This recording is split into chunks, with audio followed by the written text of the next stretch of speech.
વિદ્યાર્થી મિત્રો, ઓનલાઈન એજ્યુકેશનમાં આપનું હાર્દિક સ્વાગત છે. ધોરણ 9 વિષય વિજ્ઞાન અને ટેકનોલોજી, એમાં આપણે પ્રકરણ 14 નૈસર્ગિક સ્ત્રોતોનો અભ્યાસ કરવાનો છે. નૈસર્ગિક સ્ત્રોતો, નેચરલ રિસોર્સિસ, જેને આપણે કુદરતી સ્ત્રોતો પણ કહેવામાં આવે છે. આ કુદરતી સ્ત્રોતો શું છે? તો કે પૃથ્વી પરના સ્ત્રોતો કે જ્યાં સજીવો પોતાનું જીવન ટકાવી રાખે છે, એ નૈસર્ગિક સ્ત્રોતોને આપણે અહીંયા જીવાવરણ નામ આપી છે. બરાબર છે ને? જીવાવરણની વ્યાખ્યા પણ કહી શકાય પૃથ્વી પરના સ્ત્રોતો કે જ્યાં સજીવો પોતાનું જીવન ટકાવી રાખે છે તેને જીવાવરણ કહે છે. જીવાવરણ એ મુખ્યત્વે 3 વિભાગોમાં વહેંચેલું છે. આપણે કદાચ આગળ અભ્યાસ કરી ગયા છે. તો જીવાવરણના 3 ભાગમાં કયો હતો? કે પહેલો મૃદાવરણ, બીજું જલાવરણ અને ત્રીજું વાતાવરણ. તો આપણે પહેલા મૃદાવરણનો અભ્યાસ કરીશું. મૃદાવરણ એટલે શું? તો કે પૃથ્વીની સૌથી બહારનું આવરણ, 3 આવરણમાં સૌથી બહારનું આવરણ એટલે મૃદાવરણ. એ ટૂંકાની વ્યાખ્યા છે. પૃથ્વીના સૌથી બહારના આવરણને મૃદાવરણ કહે છે. તો એમ થાય કે મૃદાવરણમાં કોનો સમાવેશ થાય? તો નીચે ઉદાહરણ આપ્યું છે કે જુદા જુદા ખનિજ તત્વો, ધુમ્મસ અને સજીવો, આ બધાનો સમાવેશ થશે મૃદાવરણમાં. પરીક્ષામાં કદાચ પૂછાય કે મૃદાવરણની વ્યાખ્યા આપો ને તેમાં કોનો સમાવેશ થાય છે, તો આ 2 માર્કના પ્રશ્નમાં પૂછી શકાય. તો વ્યાખ્યામાં શું લખશો?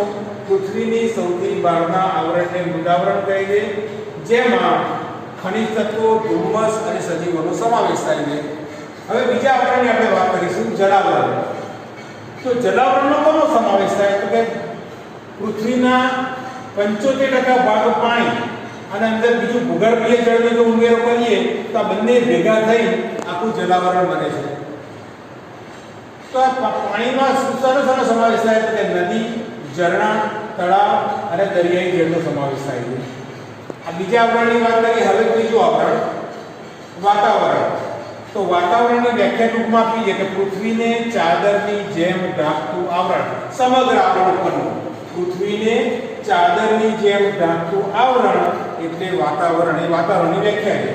તો વાતાવરણમાં તો તમે જાણો છો કે શેનો સમાવેશ થાય? તો મુખ્યત્વે આપણે જે કાર્બન ડાયોક્સાઇડ, ઓક્સિજન, નાઇટ્રોજન અને બીજા એવા અનેક વાયુઓનો સમાવેશ એ વાતાવરણમાં થાય છે. એટલે આ પ્રશ્ન 2 માર્કના પ્રશ્નમાં પણ પૂછી શકાય. જીવાવરણના પ્રકારો કયા કયા અને તેમાં કોનો સમાવેશ થાય છે. એટલે એક પ્રશ્ન પૂરો થયો, તમારે હોમવર્કમાં લખવાનો છે. હવે બીજા પ્રશ્નની વાત કરીશું આપણે. હવા એટલે શું અને જીવન પર તેની અસરો જણાવો.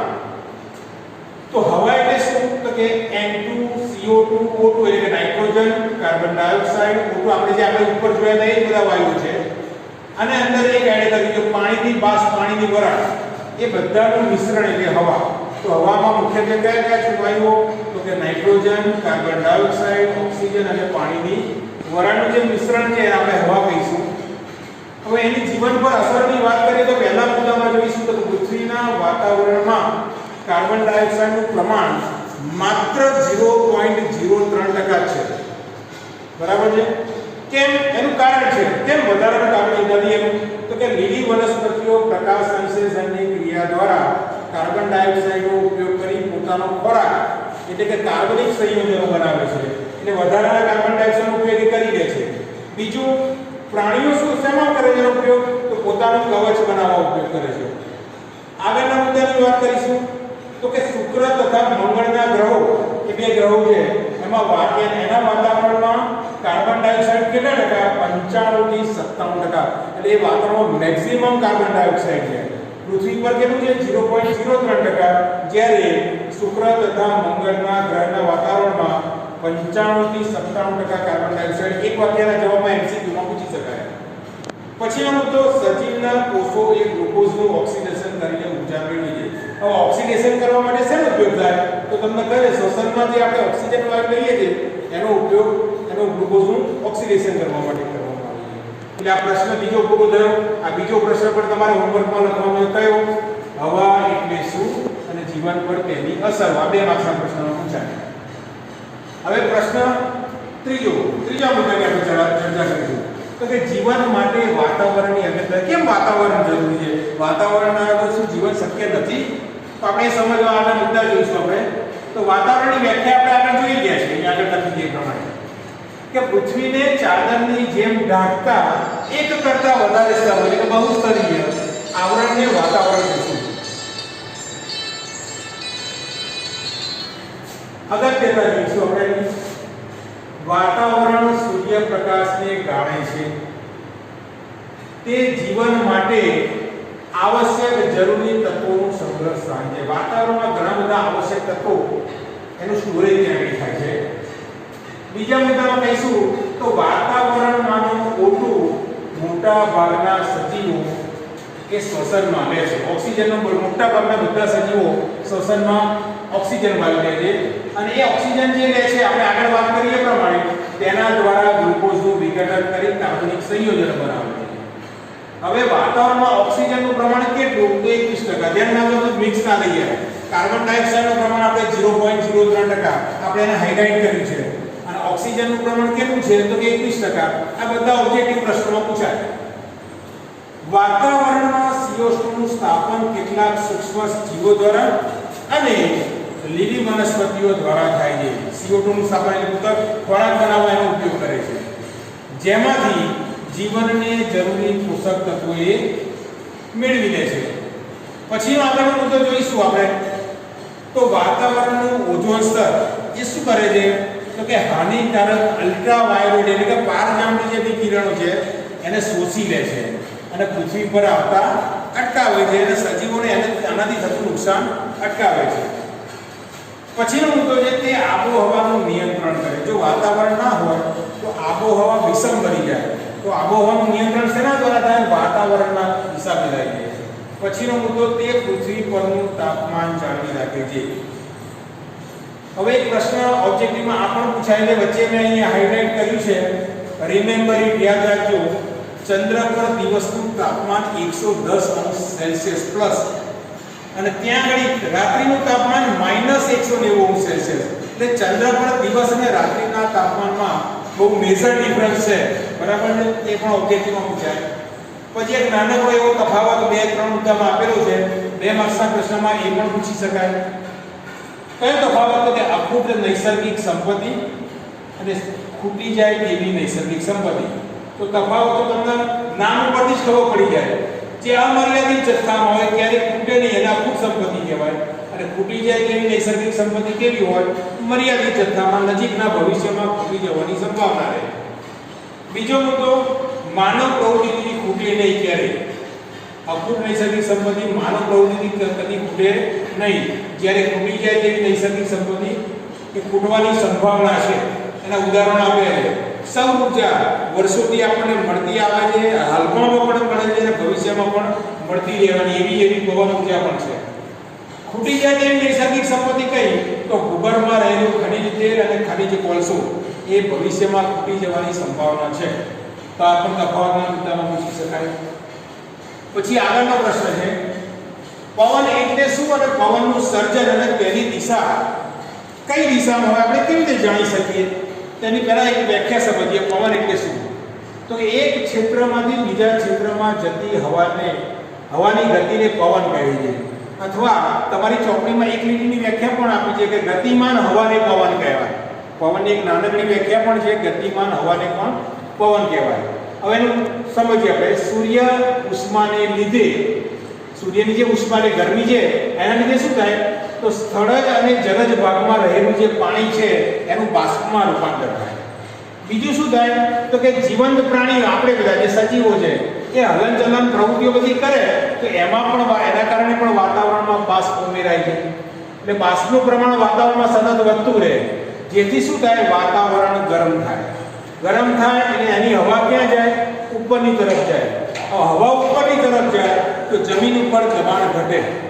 ગરમ હવા ઉપર જાય તો જમીન પર દબાણ ઘટે અને જમીન પર દબાણ ઘટે તો આજુબાજુના વિસ્તારમાં રહેલું એ શું થાય? હવા એના તરફ આવે, જમીન તરફ આવે. બરાબર છે? હવા ઉપરની તરફ જતા દબાણ ઘટે છે ને જેથી આસપાસના ક્ષેત્રોમાંથી ઊંચા દબાણથી હવા નીચા દબાણ તરફ. હંમેશા હવા ગતિ ક્યાં કરે? તો કે ઊંચા દબાણથી નીચા દબાણ તરફ ગતિ કરે છે અને એના કારણે પવનનું સર્જન થાય છે. પછીનો મુદ્દો દિવસ અને રાતના બંનેમાં બહુ તફાવત છે મેં એને હાઇલાઇટ કર્યું છે. કે દિવસે પૃથ્વીની હવા દરિયા કરતાં ઝડપથી ગરમ થાય છે, જેથી દરિયાની હવા દરિયાથી પૃથ્વી તરફ વહન કરે. અને રાત્રે ઉલટું થાય, પૃથ્વી પરની હવા ઝડપથી ઠંડી થાય, જેથી હવા કેવી રીતે વહે? જમીનથી દરિયા તરફ પવનની લહેર વહે. એટલે બંનેની દિશા અહીંયા જોવા મળે છે. છેલ્લો મુદ્દો, પવનની દિશા પૃથ્વીના બે વસ્તુ અસર કરે. પવનની દિશા પર અસર કરે તો કે પૃથ્વીના પરિભ્રમણની ગતિ, અને બીજું આવે પર્વતીય પ્રદેશો. એ અસરકારક પરિબળો છે, એ પણ ભાગ ભજવે. હવે આમાંથી તમારા પ્રશ્નોના જે જવાબ લખવાના છે આટલા અહીંયા પૂરે છે. પહેલો પ્રશ્ન કયો? નૈસર્ગિક સ્ત્રોતો, જીવાવરણની વ્યાખ્યા અને તેના પ્રકાર. પહેલો પ્રશ્ન. બીજો પ્રશ્ન, હવા એટલે શું? જીવન પર તેની અસરો. આ બીજો. ત્રીજો પ્રશ્ન, જીવન માટે વાતાવરણની અગત્યતા સમજાવો. પછી તફાવત આપો, અખૂટ નૈસર્ગિક સંપત્તિ અને તૂટી જાય તેવી નૈસર્ગિક સંપત્તિ. અને છેલ્લો પ્રશ્ન, પવન એટલે શું? પવનનું સર્જન અને તેની દિશા સમજાવો. આટલું તમારે હોમવર્કમાં લખવાનું છે.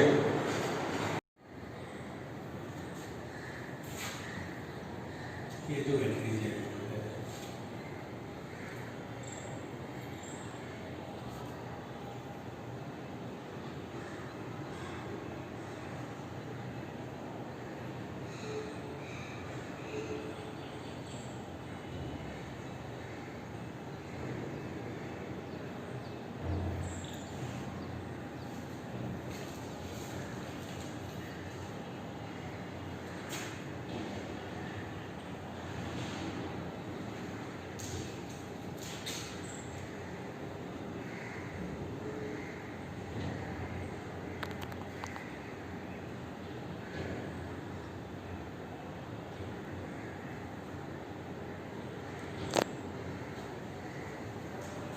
નમસ્કાર વિદ્યાર્થી મિત્રો, ઓનલાઈન એજ્યુકેશનમાં આપનું હાર્દિક સ્વાગત છે.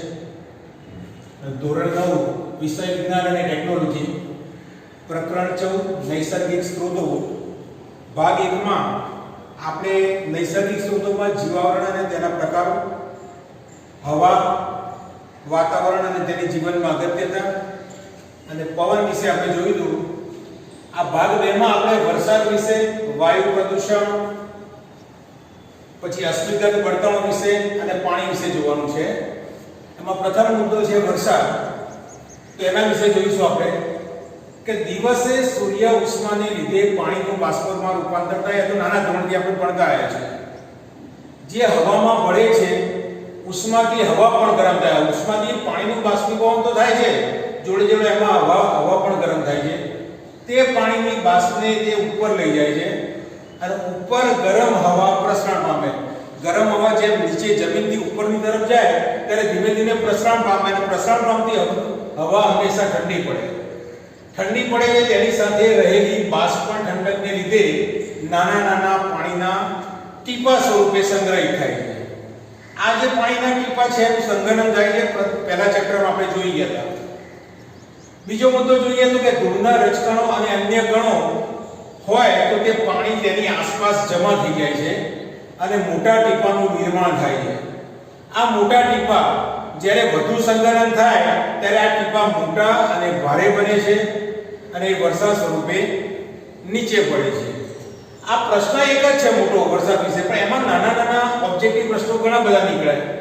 એમાંથી મેં હાઇલાઇટ કર્યો છે એક પ્રશ્ન. જો હવાનું તાપમાન ખૂબ જ ઓછું થઈ જાય તો શું થાય? તો કે હિમવર્ષા કે કરા પડે, બરફના કરા પડે, એવું આપણે ઘણી વખત સાંભળ્યું પણ હશે અને જોયું પણ હશે. તો પરીક્ષામાં પ્રશ્ન પૂછાય કે હવાનું તાપમાન જો ખૂબ ઓછું થઈ જાય તો વરસાદ કયા સ્વરૂપે જમીન પર પડે છે?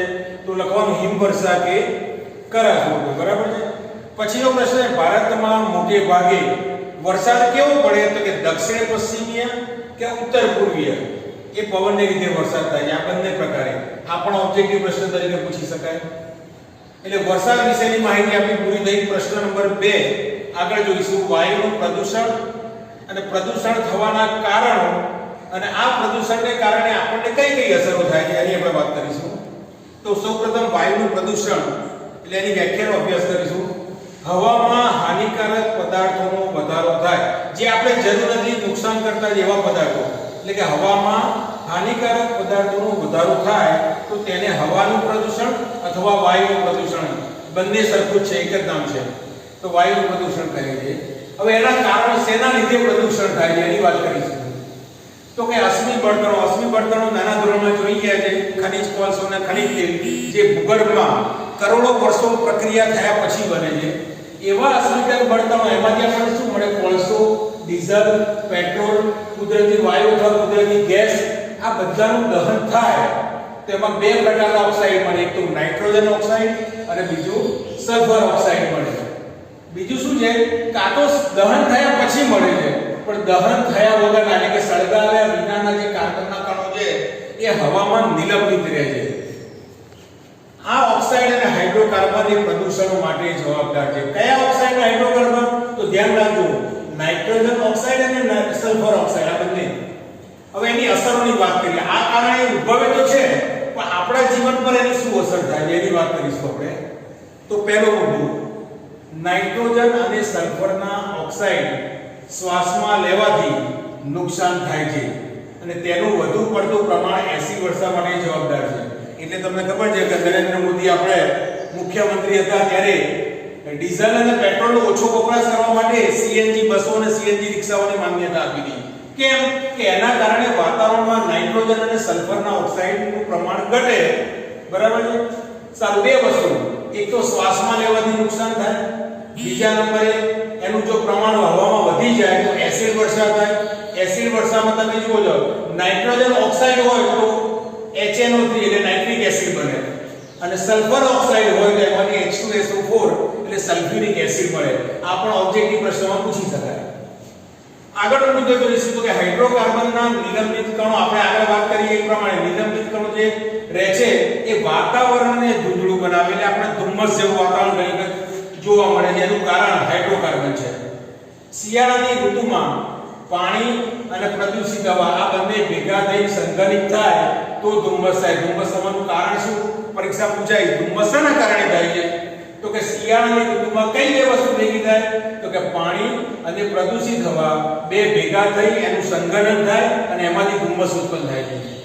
બીજું, આ બંને વાયુઓ જે વાત કરીએ, વાયુઓ શ્વાસમાં લેવાથી માનવમાં કયા પ્રકારના રોગો થાય? તો આ પણ એક ઓબ્જેક્ટિવ પ્રશ્ન નીકળ્યો.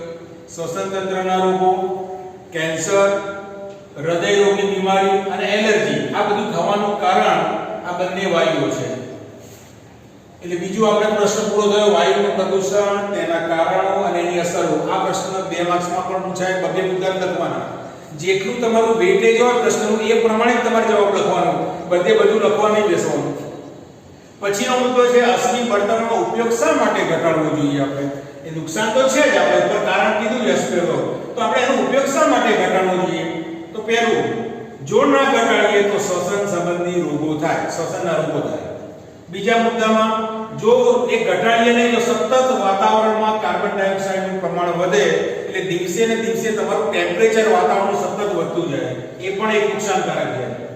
ત્રીજો મુદ્દો, ગ્રીન હાઉસ અસર. નાના ધોરણમાં આવી ગયું, તમારા 6ઠા કે 7મા ધોરણમાં આવી ગયું છે. ગ્રીન હાઉસ અસર થાય. ચોથો મુદ્દો છે ગ્લોબલ વોર્મિંગ. પૃથ્વીનું ટેમ્પરેચર સતત વધતું જાય. વાતાવરણમાં ધુમ્મસ સર્જાય. બધા ઉપરના મુદ્દામાંથી છે. એટલે 2 માર્ક્સના પ્રશ્નોમાં તમારે આટલા મુદ્દા લખવાના. કયો પ્રશ્ન? અશ્મિ બળતણનો ઉપયોગ શા માટે ઘટાડવો જોઈએ? તો આ 4 મુદ્દા લખવાના. એક મુદ્દાનો અડધો માર્ક્સ, 4 મુદ્દા લખો તો 2 માર્ક્સનો પ્રશ્ન પૂછાય. પછી આ છેલ્લો પ્રશ્ન છે પાણીના પ્રાપ્તિ સ્થાનો અને પાણીની અગત્યતા સમજાવો. તો પાણીના પ્રાપ્તિ સ્થાનો ક્યાં છે? આપણે ગઈકાલે જ આપણે આગળના ભાગમાં જોયું હતું કે પૃથ્વીની સપાટીના 75% ભાગ પાણીનો છે. પાણીએ રોકેલો છે 75% ભાગ. હવામાં બાષ્પ સ્વરૂપે પણ પાણી રહેલું છે. મોટા ભાગનું પાણી દરિયા અથવા મહાસાગર આપણે જે કહીએ છીએ એમાં રહેલું છે. પણ એ બધું પાણી આપણે ધંધા માટે કે ઉપયોગમાં ક્યાંય લેવાતું નથી, કારણ કે મેક્સિમમ એ પાણી ક્ષારવાળું હોય છે, ખારું હોય છે. ત્રીજો મુદ્દો છે ધ્રુવ પ્રદેશમાં બરફ સ્વરૂપે સંગ્રહાયેલું. ત્યાં પાણી એ લિક્વિડ ફોર્મમાં નથી, સોલિડ ફોર્મમાં એટલે ઘન સ્વરૂપમાં હોય છે, બરફ સ્વરૂપે સંગ્રહાયેલું હોય છે. પછી મીઠા જળના સ્ત્રોતો એ કયા કયા? તો કે નદી, ઝરણા, તળાવ એના સ્વરૂપે પણ સંગ્રહાયેલું હોય છે. આ બધા એના થયા પ્રાપ્તિ સ્થાનો. પરીક્ષામાં 1 માર્કના પ્રશ્ન પૂછે કે પાણીના પ્રાપ્તિ સ્થાનો કયા કયા? તો આટલું લખવાનું, બસ 3 લીટીમાં. પછી આગળનો મુદ્દો જોઈશું. ભૂગર્ભમાં પણ પાણીનો સંગ્રહ થાય છે. સ્થળજ પ્રાણીઓની જીવિતતા ટકાવી રાખવા, સ્થળજ પ્રાણીઓ જમીન પર રહેતા પ્રાણીઓ એની જીવિતતા ટકાવી રાખવા માટે પાણી જરૂરી છે, પણ એ શબ્દ મેં વાપર્યો છે શુદ્ધ પાણી, પ્યોર વોટર હોય તો જરૂરી છે. પછી મીઠા જળના અને દરિયાઈ પ્રાણીઓ, એ પ્રાણીઓ શું કરે, પાણીનું સંતુલન જાળવી રાખીને અનુકૂલન સંધાય. મીઠા જળના પાણીઓ, જળના જે પ્રાણીઓ છે એને જો દરિયામાં નાખવામાં આવે તો પણ મૃત્યુ પામે, અને ખારા જળના પ્રાણીઓ એટલે દરિયામાં રહેતા પ્રાણીઓને જો મીઠા જળમાં નાખવામાં આવે તો પણ એ મૃત્યુ પામે, કારણ કે પોતપોતાના શરીરનું અનુકૂલન એમાં જાળવેલું હોય છે. બરાબર છે. પછીનો મુદ્દો આવશે પાણી પ્રદૂષણના કારણો અને તેની અસરો. જેમ અહીંયા વાયુ પ્રદૂષણને કારણો અસરો તો એવી રીતે પાણીના પ્રદૂષણના કારણો અને તેની અસર. તો સૌથી પહેલો જવાબ આપણે લખીશું પાણી પ્રદૂષણ એટલે શું? તો પાણીમાં અનૈચ્છિક, પેલામાં આપણે હાનિકારક શબ્દ વાપરતા હતા અહીંયા નીચે, હવામાં હાનિકારક અથવા એમાંય અનૈચ્છિક લખી શકાય. પાણીમાં અનૈચ્છિક હાનિકારક પદાર્થો ભળવાની ક્રિયાને પાણીનું પ્રદૂષણ કહેવાય. આની વ્યાખ્યા શેના કારણે પ્રદૂષણ બને તો એના કારણો આપણે આપ્યા છે. કીટનાશકો અને રાસાયણિક ખાતરોનો વધુ પડતો ઉપયોગ. હવે બધા શું છે, ખેડૂતોને મબલક પાક જો હોય છે તેના માટે રાસાયણિક ખાતરોનો ઉપયોગ કરે છે. પછી આ જંતુનાશક દવાઓ જેને આપણે કીટનાશકો કહીએ એનો વધુ પડતો ઉપયોગ એ પાણીના પ્રદૂષણ માટે જવાબદાર છે. પછી બીજો મુદ્દો, કેટલાક ઉદ્યોગોમાં તમે જો કે ઠંડક માટે ઠંડક રાખવી હોય પડે છે, તો આ ઠંડક રાખવા માટે શેનો ઉપયોગ કરે તો કે પાણીનો ઉપયોગ કરે. ઠંડક રાખે પછી પાણીનો ઉપયોગ કરે છે, પણ જ્યારે બહાર નીકળે ત્યારે પાણી કેવું થઈ જાય છે, ગરમ અને ગંદુ. એ ગરમ અને ગંદુ પાણી વત્તા ઉદ્યોગોનો જે કચરો છે બધું ભેગું કરી નદીઓમાં ઠાલવે છે. તો નદીઓમાં ઠાલવે એટલે પણ એનું પ્રદૂષણ થઈ શકે. ત્રીજો મુદ્દો, કાગળ ઉદ્યોગમાં ઉત્પન્ન થયેલ ઝેરી પદાર્થ એ કયો તો કે પારો. જેમ તમે થર્મોમીટરમાં જે પારો માપો છો એ પારો એક ઝેરી પદાર્થ છે. શેમાંથી ઉત્પન્ન થાય તો કે કાગળ ઉદ્યોગમાંથી. તમે બ્રેકેટમાં લખ્યું ને કદાચ એક વાક્યના જવાબમાં આપણે MCQમાં પૂછી શકાય. અને બીજી વસ્તુ, હાનિકારક બેક્ટેરિયા એ પણ કાગળ ઉદ્યોગમાંથી ઉત્પન્ન થાય. એમાંથી કોલેરા જેવા રોગો થાય એ બેક્ટેરિયાથી. તો આ ત્રણ મુદ્દા ખાલી પ્રશ્ન પરીક્ષામાં એટલું પૂછાય કે પાણીનું પ્રદૂષણ થવાના કારણો જણાવો. તો બસ આ ત્રણ મુદ્દા લખવાનું, બધું લખવા બેસવાનું નહીં. પછીનો મુદ્દો આવશે એની અસરો. પાણી પ્રદૂષણ થઈ ગયું, ચલો એના કારણો કયા કયા આપણે જોઈ લીધા, પણ એની આપણા જીવન પર શું અસર થાય તો એ લખી દીધેલું મુદ્દો. પ્રાણીઓમાં વિશિષ્ટ તાપમાન જળવાય છે, કારણ કે ટેમ્પરેચર બહાર બદલાય એમ આપણું શરીર ત્યાં અનુકૂલન જાળવે છે, એના પર તાપમાન જળવાય છે. તાપમાનમાં અચાનક પરિવર્તન થાય તો વિવિધ પ્રાણીઓની પ્રજનન ક્રિયા અને ઈંડા વિકાસની, જે પક્ષીઓ છે એના ઈંડા વિકાસની, જેને આપણે ડીમ્બ પ્રક્રિયા પણ કહી શકાય કેવું હોય તો, એની ક્રિયા પર અસર જોવા મળે. આ બંને વસ્તુ ધ્યાન રાખજો. ક્યારે તાપમાનમાં અચાનક એકદમ વધી જાય કાં તો એકદમ ઘટી જાય તો પ્રાણીઓની પ્રજનન ક્રિયા અને તેમજ ઈંડા વિકાસની ક્રિયા પર અસર જોવા મળે છે. અને છેલ્લો મુદ્દો, પાણીમાં ઓક્સિજન હોય, ઓગળેલું હોય, હવામાં જેમ હોય છે વાયુ સ્વરૂપે એમ પાણીમાં ઓગળેલો ઓક્સિજન હોય છે, જે જળચર સજીવોની જીવિતતા માટે જરૂરી છે. પણ જો પાણીનું પ્રદૂષણ થાય, જે પ્રદૂષણ થાય તેમાં રહેલું ઓક્સિજનનું પ્રમાણ સતત ઘટતું જાય, અને ઓક્સિજનનું પ્રમાણ ઘટે તો આ જળચર સજીવોની જીવિતતા માટે ખતરો થઈ જાય. હવે આ મુદ્દા તમારા હોમવર્કમાં આટલા લખવાના છે. વરસાદ વિશે એક ટૂંકનો લખો. બીજો પ્રશ્ન, વાયુ પ્રદૂષણ, તેના કારણો અને અસરો. પછીનો મુદ્દો આવશે અશ્મિ બળતણનો ઉપયોગ શા માટે ઘટાડવો જોઈએ. પછીનો મુદ્દો, પાણી પ્રદૂષણના કારણો અને તેની અસરો. આ બધા હોમવર્કમાં તમારે લખવાના.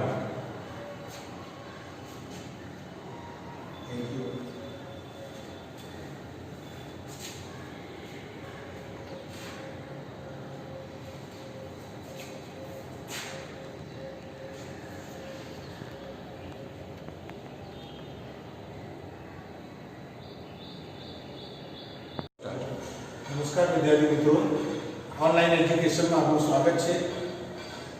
ધોરણ 9 વિષય વિજ્ઞાન અને ટેકનોલોજી, પ્રકરણ 14 નૈસર્ગિક સ્ત્રોતો. ગયા ભાગમાં આપણે વરસાદ, વાયુ પ્રદૂષણ, તેની કારણો, એના અસરો તથા પાણી વિશે જોયું. આ ભાગમાં આપણે ભૂમિના પ્રદૂષણ, ભૂક્ષરણ, જંગલો વિશે અને જળચક્ર વિશે જોવાનું છે. એમાં પહેલો મુદ્દો છે ભૂમિ પ્રદૂષણ અને ભૂક્ષરણ. આ પ્રશ્ન બીજી રીતે પણ પરીક્ષામાં પૂછી શકાય છે કે ફળદ્રુપ જમીનને બિન ઉપજાઉ કે પડતર બનાવવા માટેના પરિબળો સમજાવો. તો કયા કયા પરિબળો છે એ સમજાવો. તો પહેલા સૌથી પહેલાની વ્યાખ્યા જોઈશું ભૂમિ પ્રદૂષણ. તો કે ભૂમિમાં હાનિકારક પદાર્થો ભળી જવાની ક્રિયાને ભૂમિનું પ્રદૂષણ કહે છે. ભૂમિનું પ્રદૂષણ, ભૂમિ એટલે જમીનનું પ્રદૂષણ પણ કહી શકાય. બીજો મુદ્દો, જ્યારે ભૂમિના ધોવાણથી ઉપરી ભૂમિ દૂર થવાની ઘટનાને ભૂક્ષરણ. જો એ સમજી લેજો, આ બંને વસ્તુ જુદી છે. ભૂમિનું પ્રદૂષણ વસ્તુ અલગ છે અને ભૂક્ષરણ પણ અલગ છે. તો પ્રદૂષણમાં શું આવે કે ભૂમિમાં હાનિકારક પદાર્થો ભળી જવાની ક્રિયા. જ્યારે ભૂક્ષરણમાં શું કહેવાય તો કે ભૂમિના ધોવાણથી જે ભૂમિ અથવા જમીનનો જે ઉપરનો સ્તર જે દૂર થાય એને આપણે ભૂક્ષરણ કહીશું. ત્રીજો મુદ્દો જોઈશું આધુનિક ખેતીમાં. તમને ખબર છે, આપણે આગળના ટોપિકમાં જોઈશું જંતુનાશકો, જેને આપણે કીટનાશકો કહીએ છીએ, અને રાસાયણિક ખાતરો, કુદરતી ખાતરોની અવેજીમાં રાસાયણિક ખાતરો, આ બંનેનો ઉપયોગ વધુ કરે છે. જો આ ઉપયોગ એકની એક જમીનમાં લાંબા સમય સુધી જો કરવામાં આવે તો શું થાય તો કે ભૂમિમાં રહેલા જે ઉપયોગી સૂક્ષ્મજીવો છે અને અળસિયા છે એનો નાશ કરે અને જમીનની ફળદ્રુપતા ઘટી જાય. પછીનો મુદ્દો છે કેટલીક વખત પવન કે પાણીના કારણે ભૂમિના કણોનું સ્થાનાંતર થાય. વધુ પવન આવે, વધુ પડતો વરસાદ આવે તો જમીનના જે કણો છે એક સ્થળેથી બીજા સ્થળે એનું સ્થાનાંતર થાય, એનું વહન થાય, જેથી ભૂમિનું ધોવાણ થાય. પછીનો મુદ્દો, જંગલો કપાવાને કારણે પણ ભૂમિનું ધોવાણ થાય. કેમ થાય તો કે જે જંગલો કપાય એટલે શું થાય, વનસ્પતિના મૂળ છે એ જમીનના કણોને જે બાંધી દે છે. આ વૃક્ષો કપાય તો કણો છૂટા પડી જાય, એનું ધોવાણ થાય, જેથી જમીનની પાણી સંગ્રહ કરવાની ક્ષમતા પણ વધી જાય છે. અને છેલ્લો મુદ્દો, ભૂમિના ધોવાણને રોકવું અઘરું છે, એને અટકાવવું અઘરું છે. અને સૌથી વધુ ધોવાણ ક્યાં થાય છે તો સૌથી વધુ ધોવાણ પર્વતીય કે ઊંચાણવાળા વિસ્તારોમાં થાય છે. એટલે આ પહેલો પ્રશ્ન કયો, ફરીવાર ભૂમિ પ્રદૂષણ અને ભૂક્ષરણ. અથવા આ પ્રશ્ન આ રીતે પણ પૂછી શકાય, ફળદ્રુપ જમીનને બિન ઉપજાઉ કે પડતર બનાવવા માટેના પરિબળો જેમ સમજાવો. પ્રશ્ન બંનેમાં આ જ આવે. પછી એક પ્રશ્ન નીચે આપેલો છે, ઓબ્જેક્ટિવ પ્રશ્નમાં પૂછાય 2 માર્ક્સમાં, કે ભૂમિના બંધારણના ઘટકો જણાવો. તો કયા કયા ઘટકો તો કે ભૂમિમાં 46% ખનિજ તત્વો આવેલા છે, 5% કાર્બનિક તત્વો આવેલા છે, 25% પાણી અને 25% હવા તથા સૂક્ષ્મજીવો છે. તો એના બંધારણના ઘટકો. આ માત્ર ઓબ્જેક્ટિવ પ્રશ્નમાં પૂછાય. બીજું એક ઓબ્જેક્ટિવ પ્રશ્ન તરીકે એક નાનકડું એવું કારણ છે, લખેલું છે કે જળચર પ્રાણીઓ સંપૂર્ણપણે ભૂમિ પર આધારિત નથી. કેમ? એનું કારણ છે કે પાણીમાં સડતા મૃતદેહના વિઘટનથી એક તો કાર્બનિક દ્રવ્યો ઉત્પન્ન થાય. શેમાંથી કાર્બનિક દ્રવ્યો ઉત્પન્ન થાય તો કે પાણીમાં સડતા મૃતદેહના વિઘટનથી કાર્બનિક દ્રવ્યો ઉત્પન્ન થાય. બીજું, તેમજ પાણીમાં ખનિજ તત્વો ઓલરેડી દ્રવ્ય હોય છે એ, એટલે આ 2 વસ્તુ થઈ ગઈ, કાર્બનિક દ્રવ્યો અને ખનિજ તત્વો. એ બધું જળચર સજીવો ઉપયોગ કરે છે, માટે સંપૂર્ણ ભૂમિ પર આધારિત નથી, પાણીમાંથી પણ પોતાનો આહાર મેળવી લે છે. પછીનો એક પ્રશ્ન છે, જંગલો એ હવા, પાણી અને ભૂમિ, આ 3, હવા, પાણી, ભૂમિ કે જમીન, એ સ્ત્રોતની ગુણવત્તા પર કેવી રીતે અસર કરે? જંગલો ના હોતા ત્રણેયના સ્ત્રોત પર અસર કરે. એમાં લખ્યું પહેલું શું કરે તો કે જંગલો હવામાનને શુદ્ધ રાખે. હવામાનને શુદ્ધ રાખે. બીજું કોનું પ્રમાણ જાળવે તો કે ટેમ્પરેચર. જંગલોના કારણે ટેમ્પરેચર મેન્ટેન થાય છે. ભેજનું પ્રમાણ જળવાય છે અને વરસાદનું પ્રમાણ જળવાય. જો જંગલો કાપી નાખો તો વરસાદ અનિયમિત થાય, ઓછો થાય, ભેજનું પ્રમાણ વધઘટ થાય, તાપમાન અતિશય વધી જાય. પછીનો મુદ્દો આવશે ભૂમિનું સંરક્ષણ કરે છે. આગળના મુદ્દામાં આપણે જોયું ભૂમિ છે. પછીનો મુદ્દો જળચક્ર, કાર્બન ચક્ર અને નાઇટ્રોજન ચક્ર આખાનું સંચાલનમાં મુખ્ય કામ કોનું છે તો કે જંગલોનું છે. પછી પાણીનો સંગ્રહ કરે. જંગલોના કારણે પાણીનો સંગ્રહ થાય. પછી O2 અને CO2 ના પ્રમાણને જાળવે. કેમ? CO2 વાયુ છે એ વનસ્પતિઓ પ્રકાશ સંશ્લેષણની ક્રિયામાં ઉપયોગ કરે અને એના બદલામાં એ O2 આપે. એટલે O2 અને CO2 એ જંગલોના કારણે મેન્ટેન થાય, એનું પ્રમાણ જળવાય છે. પછી પૂર, ભૂસ્ખલન અને રેતીનું વહન જેવી જે બધી આ ઘટનાઓ બને છે એનાથી રક્ષણ આપે છે. એટલે આ એક પ્રશ્ન બીજો પૂરો થયો. એના પછીનો એક પ્રશ્ન આ પણ 2 માર્ક્સના પ્રશ્નમાં પૂછાય. 2 માર્ક્સના પ્રશ્નમાં તમારે 4 મુદ્દા 5 માંથી જે 4 આવડતા હોય એ લખવાના. કયો પ્રશ્ન છે? તો કે ભૂખ ક્ષરણ ઓછું કરવાના ઉપાયો જણાવો. જમીનનું જે ક્ષારણ થતું હોય ઓછું કરવાના ઉપાયમાં પહેલો મુદ્દો કયો આવશે? પાકની ફેરબદલી કરવાથી. વારંવાર ઓલ્ટરનેટ પાક લો તો જમીનની ફળદ્રુપતા જળવાય, એનું ક્ષરણ ઓછું થાય. બીજો મુદ્દો ઘાસ અને મરુ વનસ્પતિઓની વાવણી કરો તો જમીનનું બંધારણ એમાં ટકી રહે, ઓછું થાય. પછી ટેરેસ ફાર્મિંગ, ફ્લોર ખેતી કહેવાય. એ આપણા ધાબા પર પણ કરી શકાય કરવું હોય તો ટેરેસ ફાર્મિંગ કરો તો પણ જમીનનું રક્ષણ થાય ભૂક્ષરણથી. પાણીના નહેરોની યોગ્ય રચના કરવાથી પણ આ એક ઉપાય છે. પછી એક જ જમીન પર પ્રાણીઓનું વારંવાર જો ચરે તો પણ ભૂક્ષરણ થાય. એટલે એને ધ્યાન રાખવું પડે કે એકની એક જમીનમાં ઢોરોને ચરાવવા ના જોઈએ. તો આ એક પ્રશ્ન પૂરો થયો. અને એક છેલ્લો પ્રશ્ન, આ 3 ચક્રોની જે આપણે વાત કરી હતી, જળ ચક્ર, કાર્બન ચક્ર અને નાઇટ્રોજન ચક્ર. આમ તો ઓક્સિજન ચક્ર પણ તમારે ભણવામાં આવે છે. તો એમાંના એક ચક્રનો આપણે અભ્યાસ કરીશું આપણે જળ ચક્ર વિશે. તો જળ ચક્ર એટલે શું, તેની વ્યાખ્યા આપેલી છે. સમુદ્રના પાણીમાંથી બાષ્પ બને.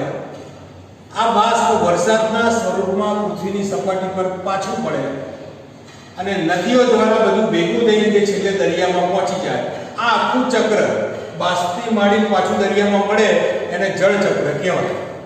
હવે એના વિશેના પહેલા મુદ્દામાં જોઈશું એની જ વાત કરીએ કે સૂર્ય ઊર્જામાંથી સમુદ્રનું પાણી બાષ્પ રૂપે ઉપર જાય છે. વાતાવરણમાં તેનું સંઘનન થાય, બધું ભેગું થાય, એનું કારણ થાય. પરિણામે કયા સ્વરૂપે જમીન ઉપર આવે તો કે આનું ધ્યાન રાખો. આ એક વાક્યને જવાબ પૂછાય. વાતાવરણમાં બાષ્પનું સંઘનન થાય તો કયા સ્વરૂપે? તો કે ઝાકળ, ધુમ્મસ, ભેજ, હિમ, બરફ તેમજ વરસાદ સ્વરૂપે પાણી પાછું નીચે આવે જમીન પર. આ પાણી જે જમીન પર આવે છે તુરંત સમુદ્રમાં જતું નથી રહેતું, પરંતુ શું થાય, તેમાંથી કેટલો ભાગ, પાણીનો જે કેટલો ભાગ છે એ જમીનમાં શોષાઈ જાય છે. જેને આપણે જે શોષાઈ ગયેલું જે પાણી છે એને ભૂગર્ભીય જળ અથવા ભૂગર્ભીય જળ પણ એને કહી શકાય. જે ભૂગર્ભીય કુવા, જે જમીનમાં ખાડા ખોદીને જે કુવા બનાવે છે, કુવા અને ઝરણા દ્વારા જમીન પર પાછું આવે. ભૂગર્ભીય જળ ભૂગર્ભીય કુવાના ઝરણા દ્વારા પાછા આવે. તેમાંથી કેટલુંક પાણી સજીવો દ્વારા ઉપયોગમાં લેવાય અને જે શ્વસનની ક્રિયા દ્વારા ફરી પાણીની બાષ્પ બનાવે અને વાતાવરણમાં મુક્ત થઈ જાય. કેટલુંક પાણી એક ખનિજની દ્રવ્યતામાં કે પદાર્થોના બંધારણમાં એક ઘટક તરીકે ગોઠવાય છે અને આવા જે ખનિજના જે દ્રવ્યતા થયેલા જે પાણી છે એ શેમાં જાય? દરિયામાં જાય છે. તો નીચે અહીં આકૃતિ આપેલી છે. આ નીચે જે આપેલી છે ભૂગર્ભીય જળ જે જમીનમાં સંગ્રહાયેલું હોય છે. એ ભૂગર્ભીય જળ તમે જોઈએ આકૃતિ ઉપર ભૂસ્તરીય જળ એટલે જળના સ્વરૂપે અથવા કુવા દ્વારા પણ બહાર આવે ભૂસ્તરીય જળ કહેવાય. એ પાણી સૂર્યના કિરણો એની પર પડે અને એનું બાષ્પીભવન થાય, ઉપર જાય અને એ પાછું ઠરે, ઠારણ થાય, સંઘનન થાય એટલે વરસાદ સ્વરૂપે પાછું આવે. આ વનસ્પતિમાં પણ બાષ્પીભવનની ઘટના થાય છે. આ પ્રાણીઓ જે શ્વસનની ક્રિયા દ્વારા બાષ્પ વાતાવરણમાં થશે અને એમાં પણ વરસાદ સ્વરૂપે પાછું પડે. તો આ જળ ચક્રનું આખું ચક્ર અહીં આપેલું છે. આ રીતે રોટેશન થતું હોય છે. એટલે આવા ચેપ્ટરના અંતે આપણે કયા પ્રશ્નો તમને લખવાના છે લખેલા છે હાઇલાઇટ કરેલા. તો પહેલો પ્રશ્ન હોમવર્કમાં તમારે ભૂમિ પ્રદૂષણ અને ભૂક્ષરણ વિશે સમજાવો. બીજો પ્રશ્ન ભૂમિના બંધારણના ઘટકો જણાવો. ત્રીજો પ્રશ્ન જળચર પ્રાણીઓ સંપૂર્ણ ભૂમિ પર આધારિત નથી, કારણ આપી સમજાવો. પછીનો પ્રશ્ન છે જંગલો એ હવા, પાણી અને ભૂમિના સ્વરૂપની ગુણવત્તા પર કેવી રીતે અસર કરે છે, એ પણ લખેલો છે. ભૂક્ષરણ ઓછું કરવાના ઉપાયો જણાવો. અને છેલ્લો પ્રશ્ન જળ ચક્ર વિશે આકૃતિ સાથે ટૂંકનો જણાવો.